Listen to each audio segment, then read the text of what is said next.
So in this video, I'm going to explain a little bit about how to both clear jam in the SSMD2mm as well as replace some of those consumable parts. So I'm going to come around the front here. This is where debris collection occurs and as well as where the grinder section is located. You can pull out the bin here, and of course there are sensors that tell you when the bin is full and illuminate the light on the panel. In addition, there are also interlocks that make it so that the machine will not operate if the door is open. Moving along, I'm going to pull out the grinder section. Simply lift this little button here and pull it out. We equip the machine with two tools for cleaning and replacing parts. You'll have a brush as well as another little tool for removing the grinder section. So what's important to do as you take this apart, whether you're looking for a jam or you're replacing parts, is to make sure that you're cleaning it up thoroughly before putting it back together. So I'm going to start by removing this funnel piece. I'm going to brush that out a little bit and set it aside. And then next, I'm going to loosen these knobs, which will allow me to take off this front piece here. So again, I'm going to go ahead and take a moment to brush those particles aside. And set that aside.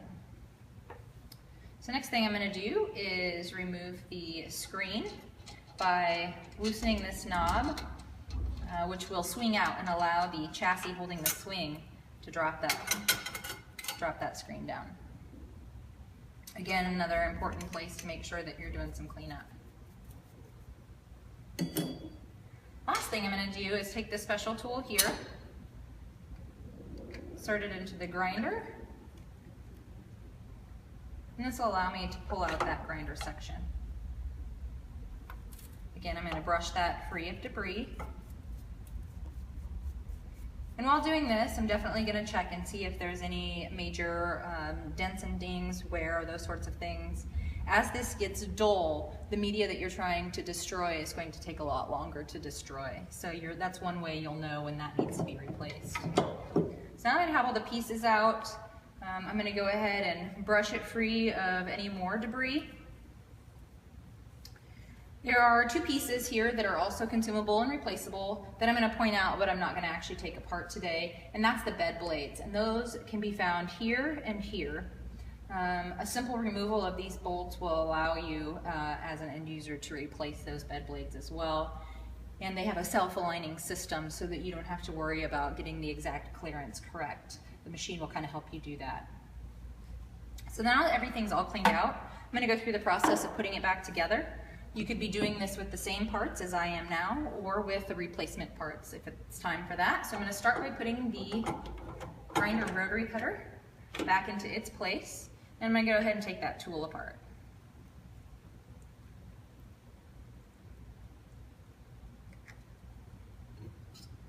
Let's throw that away for next time. And the next thing I'm going to do is replace this front piece. Goes on like so. Tighten those knobs down.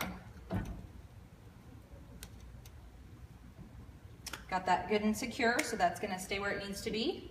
I'm going to put the screen back, so I'm going to just lay that in the cradle. Again, the machine is designed to self-align the screen, so once you get it in there and you're able to tighten it back up, that screen is going to self-align and be where it needs to be.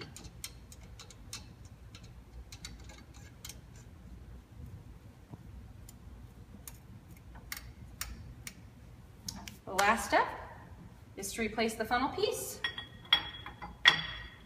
Give it a good look, make sure there's nothing else that you need to address, and then you can go ahead and put the machine back where it belongs. Close up the door and lock it, and it's ready to go again.